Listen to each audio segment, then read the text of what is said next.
Sasa sisi kanisa tuna wajibu wa kuonyesha mfano. Sasa kwa bahati mbaya na sisi tumeingia kwenye uongozi kama wa dunia hii ambao kimsingi umeshindwa kutoa majibu. Na ndio maana Yesu anapofundisha masuala ya uongozi anatofautisha na viongozi wa duniani. Aliwachallenge viongozi wa dini waliokuwa wanapenda kuvaa mavazi marefu na kusalimiwa masokoni. Akasema Mafarisayo wamekaa kwenye kiti cha enzi, kiti cha hukumu, wanahukumu very judgmental. Wanawazuia watu wasiingie na wao wenyewe hawaingii. Wanapita na kanzu, wanapenda kusalimiwa masokoni. Ukiangalia the same applies. Viongozi wengi bila kuwa na identity kwamba wao ni nani ili wasalimiwe. Utasikia mimi naitwa mchungaji fulani. Lengo sio kutaka aitwe mchungaji fulani, lengo apewe portion iliyo bora. Kama ni kiti apewe kilicho kizuri. Kama ni mlo wachungaji watangulie kula. Yesu alisema haitakuwa kwenu hivyo. Utasikia tunaheshimu viongozi. Tusome neno la Mungu.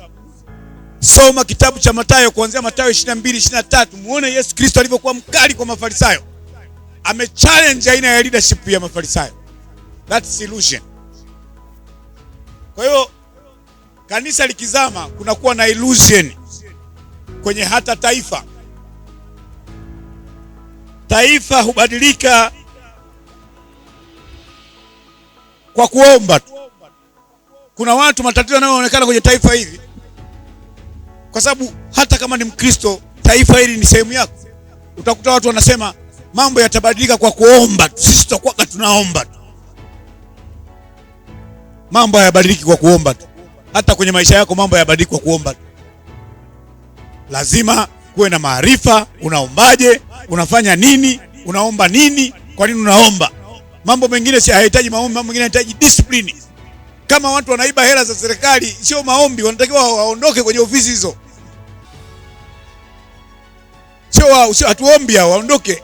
Watu wanao abuse ofisi za umma, sio swala kuwaombea. Wameviolate kanuni, taratibu zilizowekwa. Hao wanatakiwa waondoke, sio tuwaombee. Hapo tuhitaji maombi. Taifa hubadilika kwa kuomba pekee? Hapana. Taifa hubadilika pale wananchi wake wanapokomaa kiakili, wanapokuwa wanauelewa. Hamwezi kuwa na kanisa kwa mfano ambalo mnatoa sadaka, alafu mkitaka kuuliza sadaka zimetumikaje, mchungaji hataki kujibu. Hapo hutaki kuwa hapo kanisani, hutaki uondoke. Hii ni kazi ya Mungu. Chochote kinachotolewa hapa lazima kiwe accountable, kuwe na accountability. Sasa ni serikalini hivyo hivyo, hatuwezi kutoa kodi ambayo hatuwezi kuuliza. Leaders are supposed to be questioned. Viongozi lazima tuulizwe maswali na tuyajibu kwa wale tunaowaongoza. Mkileta hela, mkitoa sadaka, zimetumikaje? Kwa sababu hazigeuki kuwa mali ya mtu. Hizi ni kazi za institution, zifanye kazi ya nani? Ya Mungu. Na Biblia inasema katika kitabu cha Danieli 11:32, watu wamjuao Mungu wao watakuwa hodari, nao watatenda makuu. Maana ya hodari ni nini? Hiyo ni Danieli 11:32. Watu wamjuao Mungu wao watakuwa hodari, nao watatenda makuu. Huwezi kutenda makuu kama wewe sio hodari. Huwezi kutenda makuu kama humjui Mungu. Unahitaji kuwa hodari ndipo utaweza kutenda makuu. Kama hatuko hodari hapa Vineyard, hatuwezi kutenda makuu kwa sababu tutakuwa weak. We'll just be bench of poor people waiting to go to heaven. And I don't want that. Naomba msikize vizuri. Wamjuao vizuri, maana huzaa. Ukimjua Mungu inazaa ujasiri. If you are knowledgeable, inakujengea confidence. Ujasiri huzaa hatua. Hatua huzaa mabadiliko. Nimesemaje?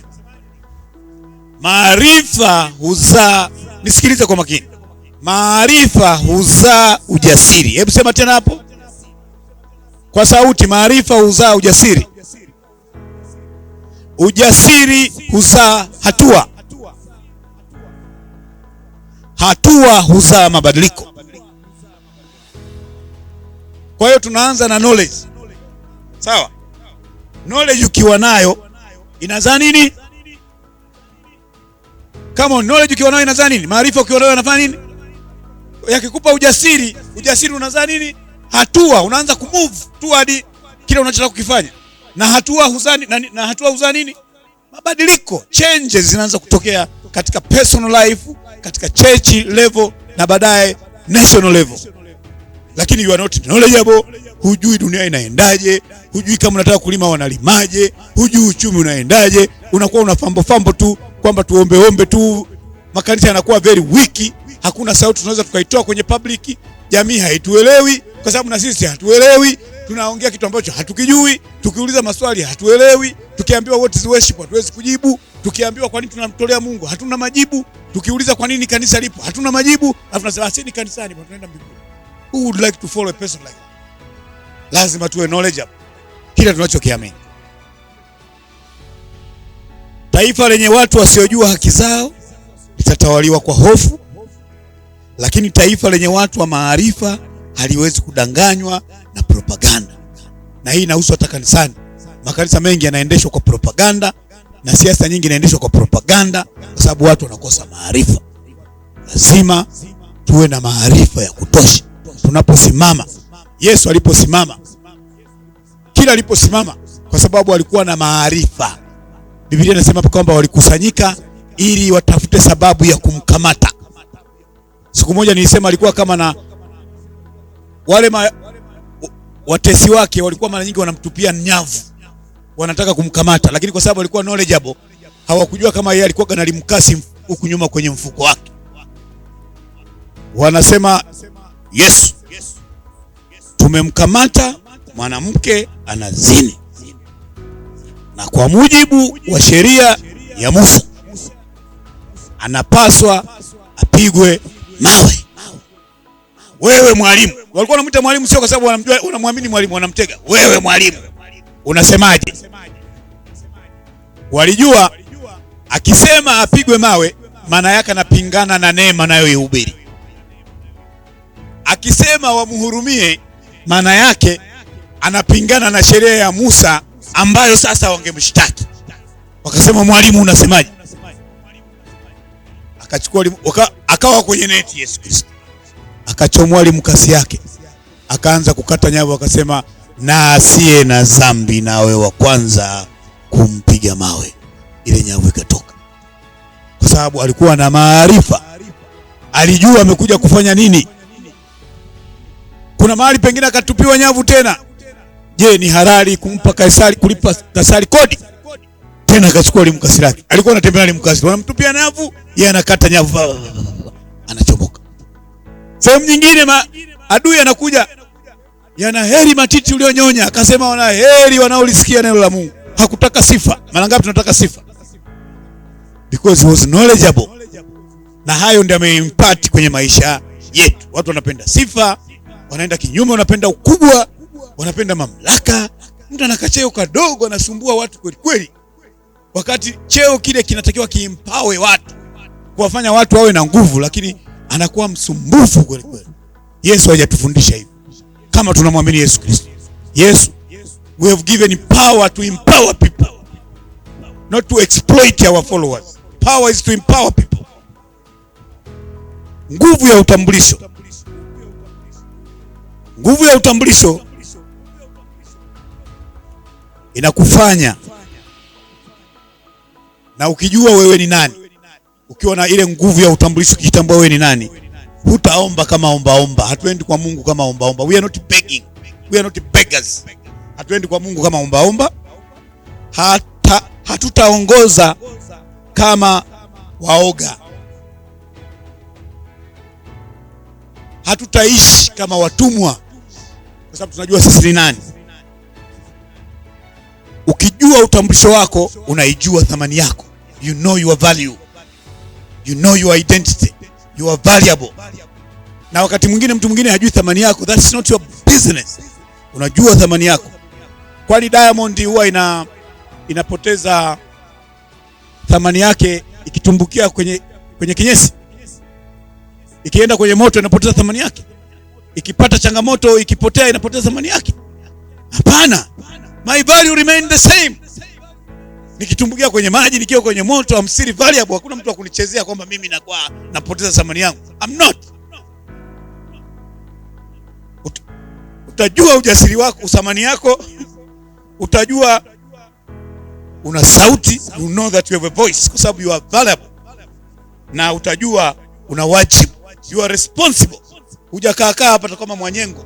You are responsible, unatembea, una wasiwasi.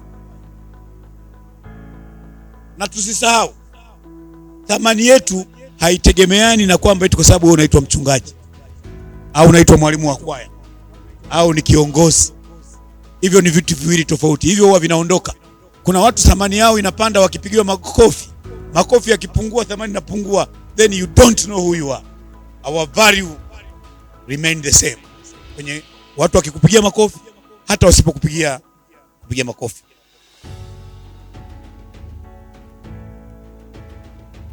Kwa hiyo tunapaswa tuwe na maarifa ili tujenge kanisa letu, tujenge taifa letu. Lazima tuwe na maarifa ya uongozi, maarifa ya kijamii, na tukiwa na discipline tutajenga kanisa lililo imara, tutajenga taifa lililo imara.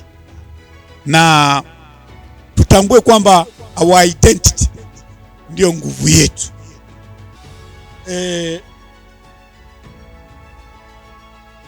Mtu anayejua yeye ni nani hawezi kuishi kama kitu kidogo.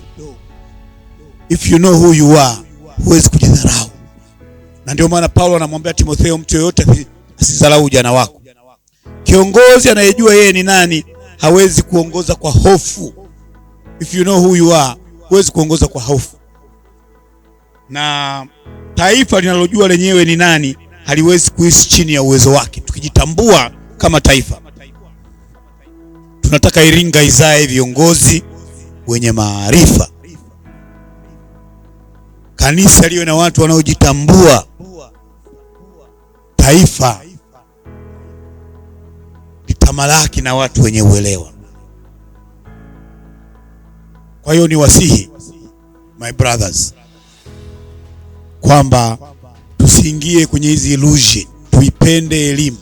Tunapokwenda kumwomba Mungu, mtu aliyekuwa na knowledge akiomba maneno yake, hata maombi yake, mimi sizungumzia hapa kukremu mistari. Watu tunasikia imeandikwa katika kitabu cha fulani, imeandikwa katika kitabu, I'm not talking about that. Kuna watu ni mafundi sana wamekremu mistari. Mimi sizungumzi kukremu mistari. Mimi nazungumzia kuelewa neno la Mungu lina maana gani. Huo mstari ulio kremu una maana gani? That's what I'm talking about. Kwa hiyo unapoomba, unajua unaomba. Tukizungumzia damu ya Yesu, ukianza kuizungumzia damu ya Yesu, inafanya nini?